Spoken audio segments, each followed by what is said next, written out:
Est-ce que vous recevez des appels durant la semaine des personnes ou des numéros inconnus? Est-ce que vous recevez des spams dans vos boîtes mail?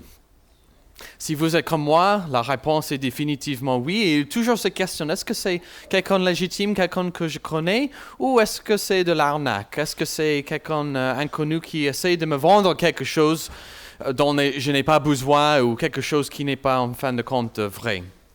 Il y a toujours cette question, d'où vient cette information? Est-ce que c'est vrai? C'est fiable? Quelle est la source?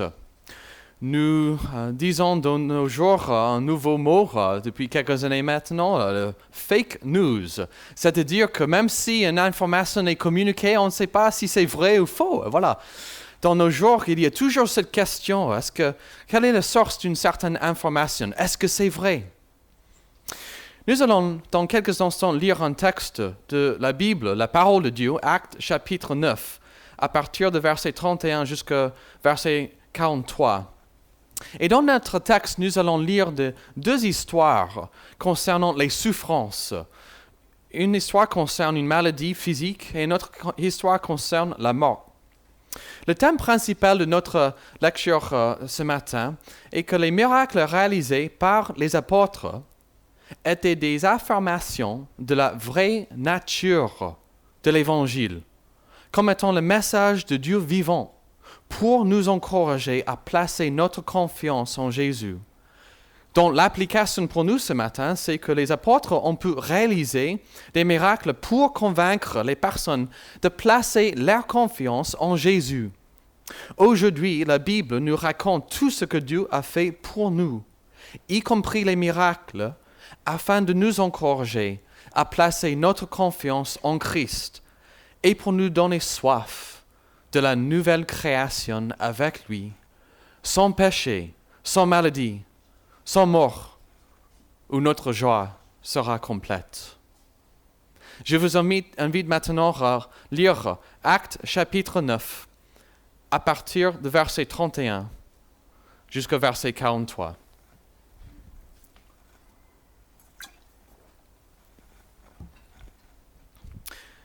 L'Église était en paix dans toute la Judée, la Galilée et la Samarie.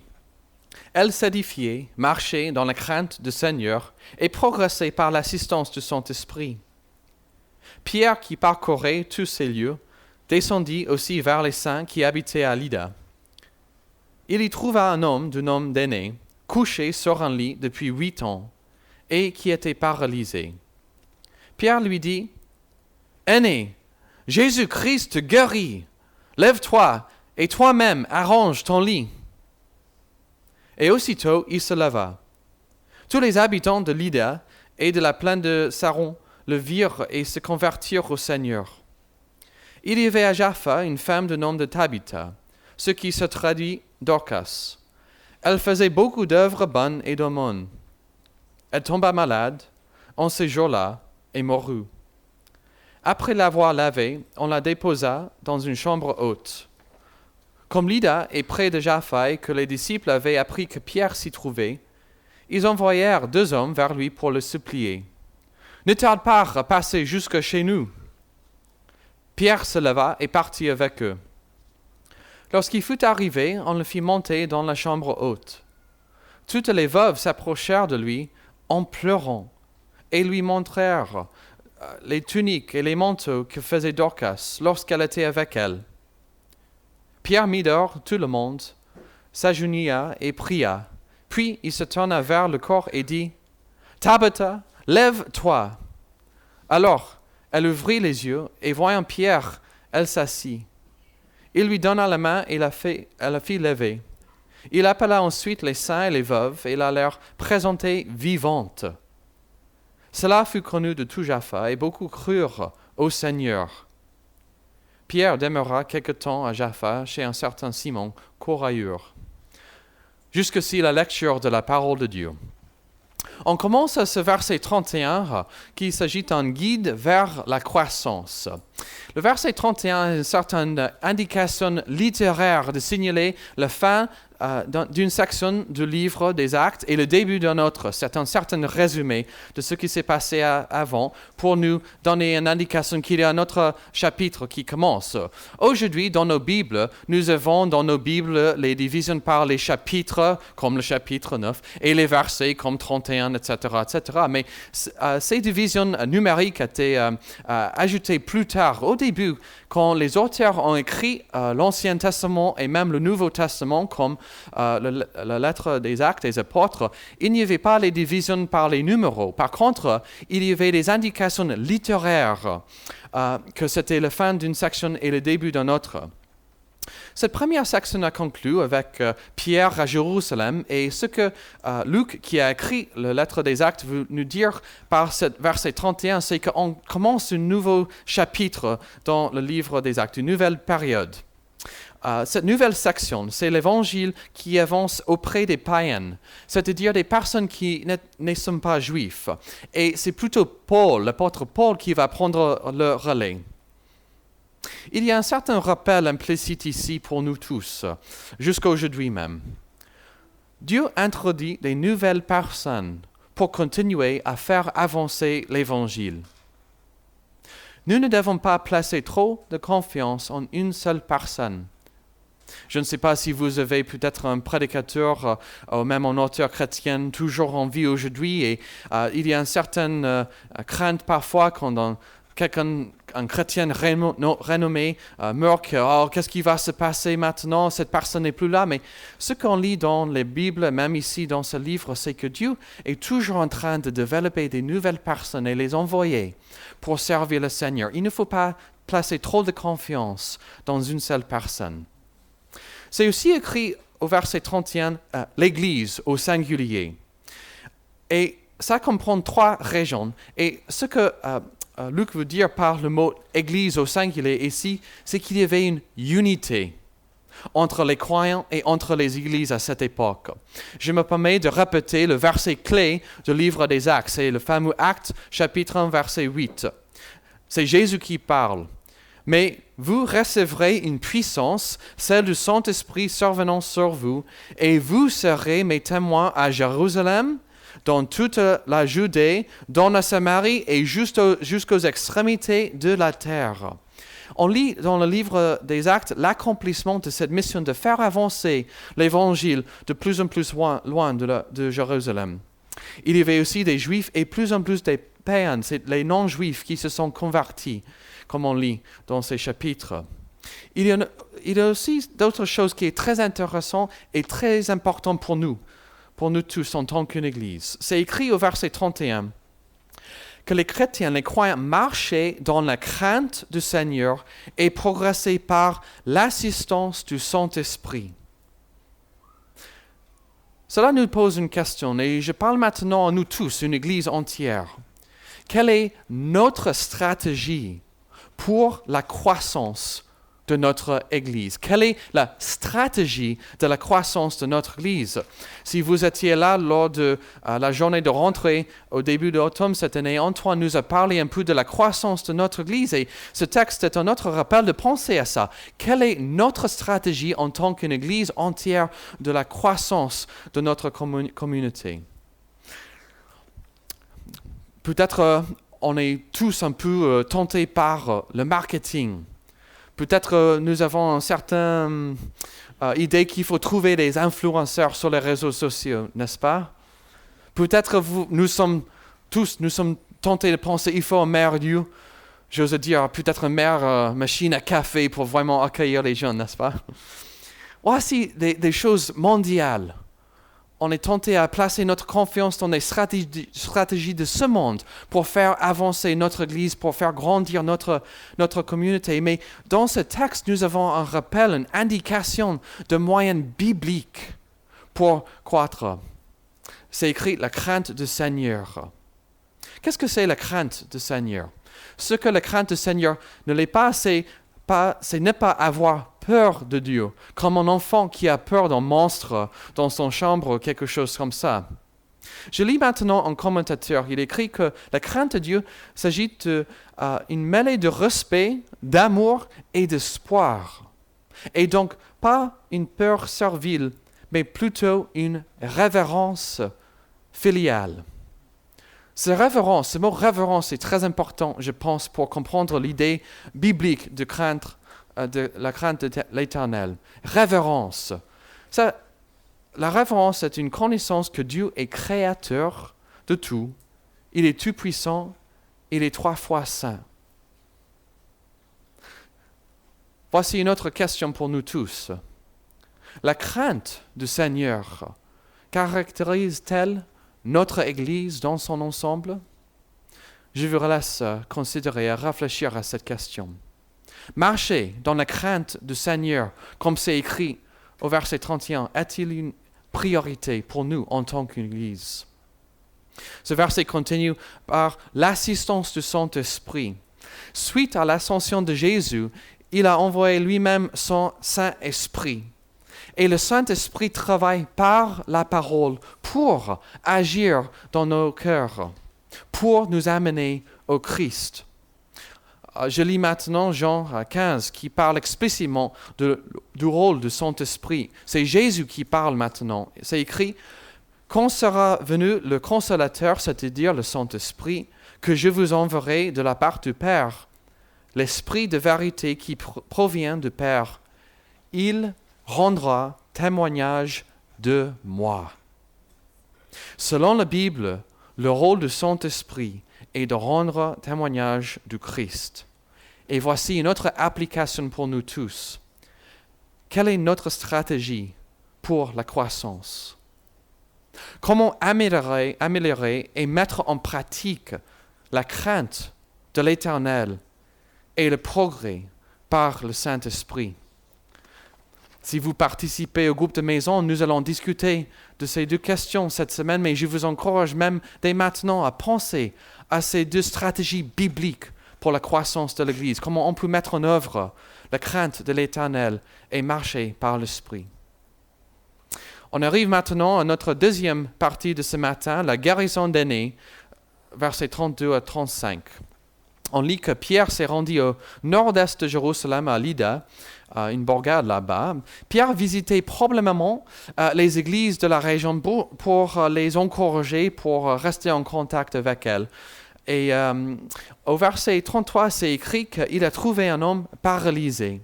Et je vous invite maintenant à relire le verset 34 avec moi.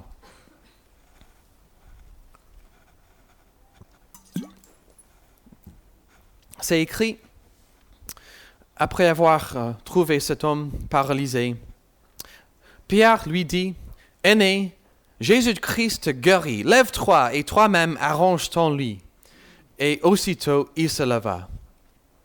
Comment Pierre l'a-t-il fait ce miracle? Comment il a réalisé ce miracle? Pierre, en fin de compte, était un homme ordinaire. Et il était un homme ordinaire qui était appelé par Jésus pour être apôtre. Pierre était l'un des 12 apôtres que Jésus a choisis, qui a reçu le mandat de prêcher l'Évangile et le pouvoir de guérir les malades. Je lis maintenant ce verset de Luc 9 qui nous le dit explicitement. C'est Luc chapitre 9. Il appela, c'est-à-dire Jésus appela les 12 et leur donna la puissance et l'autorité sur tous les démons, ainsi que le pouvoir de guérir les malades. Il les envoyait prêcher le royaume de Dieu et guérir les malades. Je lis maintenant un autre verset qui dit la même chose, cette fois par l'apôtre Paul, 2 Corinthiens 12, 12. C'est écrit, « Les signes distinctifs de l'apôtre ont été vus à l'œuvre au milieu de vous par une patience à toute épreuve, et par des signes, des prodiges et des miracles. » En résumé, durant sa vie, Jésus a choisi 12 hommes en particulier pour être ses apôtres et faire avancer son royaume à l'aube de l'Église, par la proclamation de l'Évangile et par la puissance de faire des miracles. On l'a déjà dit ces dernières semaines en prêchant à travers le livre des Actes, et je me permets de répéter donc que les miracles étaient donnés pour attirer l'attention des personnes, pour proclamer l'Évangile Et les miracles étaient comme des preuves que le message vient de Dieu. Le message notamment de l'Évangile vient de Dieu. Je vous invite à relire verset 35 avec moi, qui fait partie de l'histoire de cette guérison. C'est écrit verset 35, que tous les habitants de Lydda et de la plaine de Saron le virent et se convertirent au Seigneur. Les miracles n'étaient jamais l'objectif ultime. C'est toujours le message de l'Évangile. Au début de l'Église, par le moyen des miracles faits par les apôtres, Dieu a avancé le royaume de Jésus. Et donc, on revient à cette question que j'ai posée au début de cette prédication. Comment est-ce qu'on sait que c'est le fake news ou c'est vrai, ou etc., etc. C'est un anarque. À l'époque du livre des Actes, les miracles étaient donnés comme signe que le message de l'Évangile vient de Dieu lui-même. Cela nous amène à notre troisième section ce matin, la résurrection de Tabitha, versets 36 à 43. Tabitha était évidemment une femme. Elle était connue pour ses œuvres bonnes. C'est écrit, elle faisait beaucoup d'œuvres bonnes et d'aumônes. Elle était connue partout grâce à son service au Seigneur et aux personnes de l'Église. Il y a une leçon très importante pour nous tous ici. Il ne fait pas être consacré ou ordonné comme pasteur. Il ne faut pas être apôtre pour servir le Seigneur avec efficacité. Je le répète, il ne faut pas être consacré ou ordonné pour servir le Seigneur avec efficacité, pour être utile dans le service de Jésus. Il ne faut pas être apôtre, ni pasteur, ni ancien pour faire des grandes choses pour Dieu. Tabitha n'avait pas un don extraordinaire comme les apôtres, mais regarde ce qui est écrit à propos d'elle. Ce texte me fait penser à la missionnaire qui s'appelle Elisabeth Elliot. On a discuté de cette missionnaire il y a quelques semaines lors de notre groupe de maison à Saxe. Elisabeth Elliot, avec son mari qui s'appelle Jim, sont partis au Amérique du Sud pour partager l'Évangile avec une tribu, entre guillemets, perdue dans l'Amazonie là-bas. Et lorsqu'ils sont arrivés, son mari, Jim, a été tué par les tribus. Dans la providence de Dieu, cette dame a pris la décision de quand même rester afin de partager l'Évangile avec cette tribu. Elle y est restée 2 ans et ensuite elle est rentrée aux États-Unis. Elle a commencé à écrire des livres et donner des conférences, parler aux gens pour parler de sa foi en Jésus, ce qui l'a convaincu de rester et partager l'Évangile avec les tribus qui a tué son mari. Elle n'était pas consacrée, elle n'était pas apôtre, mais elle était utilisée d'une façon extraordinaire par Dieu pour partager l'Évangile. J'apprécie beaucoup cette citation de la part du pasteur John Piper. Il a écrit « Ce n'est pas nécessaire de savoir beaucoup de choses pour que votre vie ait un impact durable sur le monde. En fin de compte, il faut connaître les quelques grandes choses qui comptent, peut-être une seule, c'est-à-dire l'Évangile, et être prêt à vivre et à mourir pour elle. Les personnes qui ont un impact durable sur le monde ne sont pas celles qui maîtrisent beaucoup de choses, mais celles qui ont été maîtrisées par une seule grande chose, notamment Jésus-Christ. C'est aussi intéressant de constater ici que Luc, qui a écrit les Actes des Apôtres, met la lumière sur les femmes.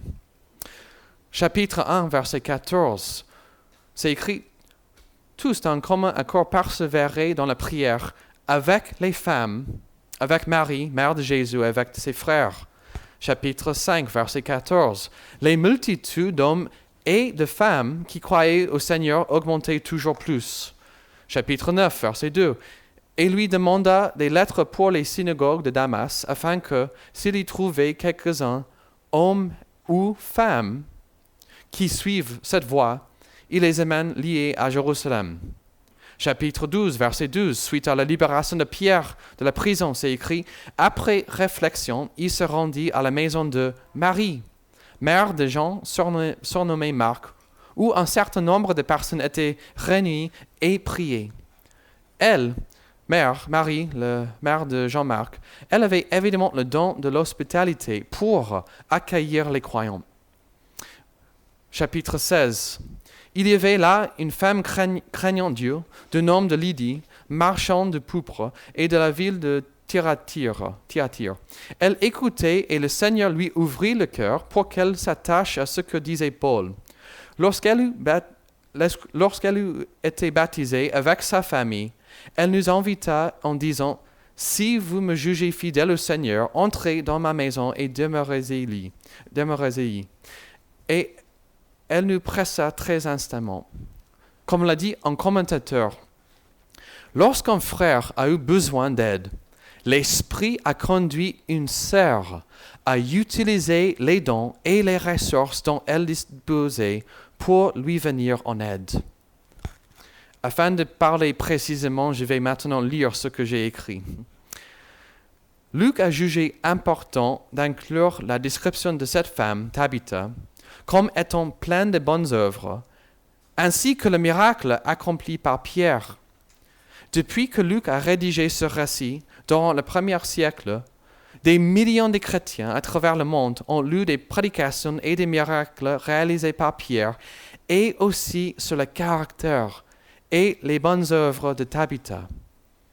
Pierre a servi le Christ avec les dons qui lui avaient été accordés. Tabitha a fait de même. Ils sont tous deux pour nous des exemples à suivre afin d'utiliser les dons qui nous ont été accordés avec un caractère cultivé par les Écritures pour servir le Seigneur là où il nous envoie. Dans le plan de Dieu, seuls les hommes ont été choisis par Jésus pour être apôtres. Cependant, dans ce même plan, nous lisons que Dieu a également utilisé des femmes pour le servir et permettre aux apôtres d'accomplir leur travail. Que les hommes et les femmes que Dieu a utilisés dans les actes soient des exemples pour chacun d'entre nous, afin que nous utilisions les dons et les ressources que Dieu nous a donnés pour le servir, lui et son peuple.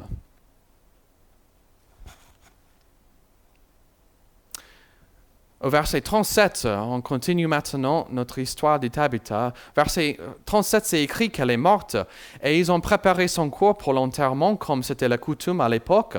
Ensuite, ils avaient probablement entendu parler de la guérison de Énée accomplie par Pierre. Et donc, on a l'impression que suite à la mort de cette dame qui était bien appréciée, les apôtres ont cherché Pierre pour essayer de faire quelque chose, peut-être même une résurrection.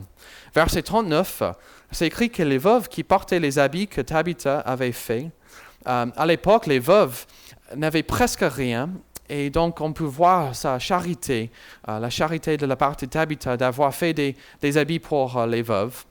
Au verset 40, on lit que Pierre est arrivé et il a envoyé les femmes dehors de la chambre où était Tabitha. Pourquoi? Pourquoi est-ce qu'il a envoyé dehors des personnes? Il y a un précédent biblique de le faire. Dans l'Ancien Testament, c'est-à-dire avant la vie de Jésus, dans le livre de 2 Rois, il y a cette histoire d'Élisée, et c'est écrit quand Élisée a découvert le fils de la Sunamite qui était mort. C'est écrit, Élisée entra et ferma la porte sur eux deux pour prier l'Éternel. Et ensuite, il a ressuscité ce garçon.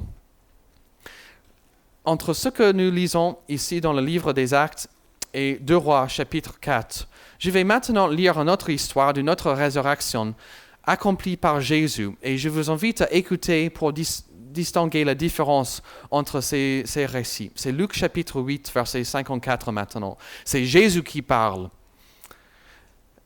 Ça concerne l'histoire d'une résurrection. Mais il a saisi par la main et dit d'une voix forte, « Enfant, lève-toi ». Quelle est la différence? Élisée et Pierre ont prié. Jésus l'a fait lui-même. Pierre a prié Dieu de ressusciter Tabitha. Par la prière faite par Pierre, Dieu a ressuscité Tabitha. C'est-à-dire que Jésus est toujours à l'œuvre par ses apôtres. Verset 41, c'est écrit, il lui donna la main et la fait lever. Il appela ensuite les saints et les veuves et la leur présentait vivante. Il y avait donc de nombreux témoins qui ont vu ce miracle.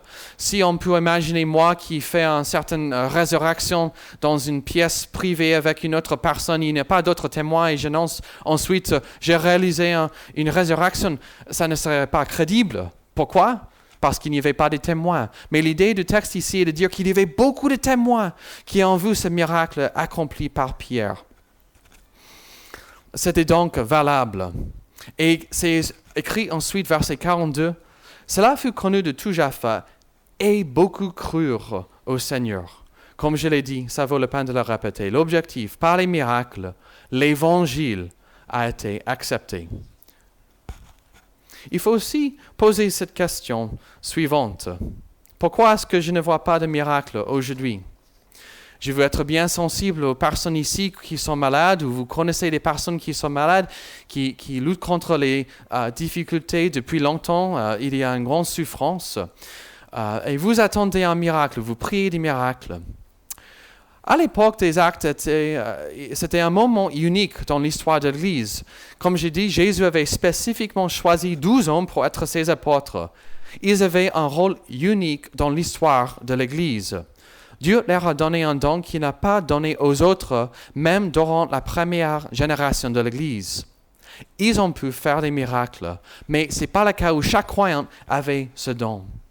Ils ont aussi écrit les lettres du Nouveau Testament, les apôtres.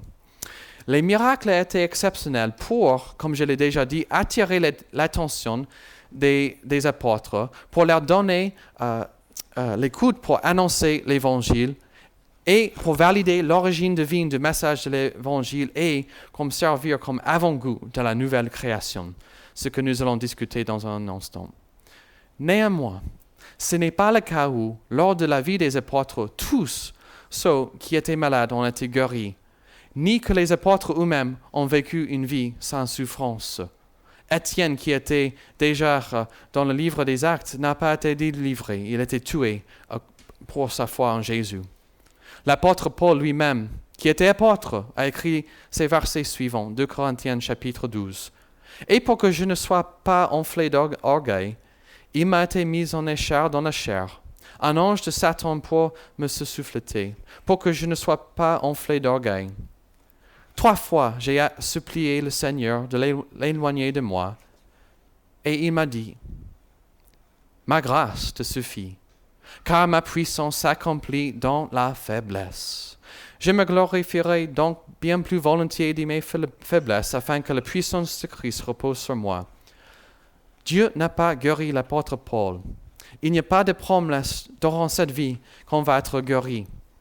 À l'époque, il y avait des apôtres, mais il n'y avait pas de Nouveau Testament écrit. Les apôtres et les autres témoignages qui ont vu le Christ ressuscité et les miracles des apôtres ont écrit le Nouveau Testament pour nous convaincre. C'est le Nouveau Testament que nous avons dans nos jours pour nous convaincre de la Bible, de la validité de l'Évangile, de nous convaincre de placer notre confiance en Jésus. Aujourd'hui, il n'y a pas de promesse que nous allons accomplir un miracle. Dieu peut le faire. Dieu peut faire des miracles, mais il n'y a pas de promesse qu'il va le faire selon notre timing et selon notre conception des choses. Mais aujourd'hui, nous avons la Bible, qui a la révélation divine pour nous convaincre.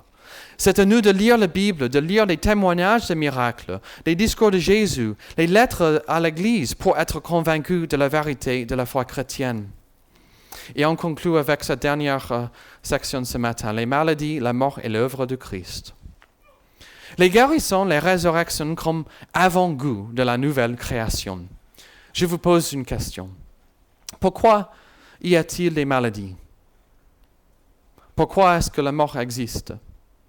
Comme le dit la Bible, c'est à cause de la chute d'Adam et Ève, nos premiers parents, dont les conséquences étaient le péché et la mort.